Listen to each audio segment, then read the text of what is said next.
Sa ugali ka na lang babawi, di mo pa nagawa. Pag-alanganin sa muka, bawi ka sa ugali. Huwag mong pagparehasin. Anong gusto mo, parehas masagwa? Ang galing mong umakting pero wala kang kwentang ama. Yan ang mga komento ng netizen sa issue sa pagitan ni Buboy Villar at ng kanyang ex na si Angeline Gorens. Naglabas si Angeline ng mga screenshots ng messages niya sa kanyang kapatid na kung saan binakita nito ang mga pasa at pananakit na natanggap niya kay Buboy, lalo na kapag lasing ito.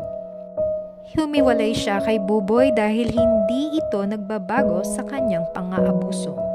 Nanatili siyang tahimik sa dahilan ng kanilang paghihiwalay, pero na-trigger umano ito nang naghalikan si Buboy at ang bago niyang GF sa harap ng mga anak nila at pinatulog pa umano ang mga ito sa sahig at sila ng bago niyang GF ay sa kama.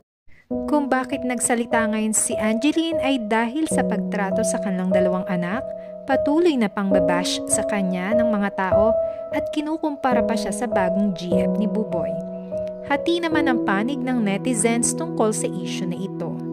May mga nagsasabing bakit ngayon lang siya nagsalta kung kailan may bago na si Buboy. Anong say mo sa issue na ito? Please don't forget to leave a comment.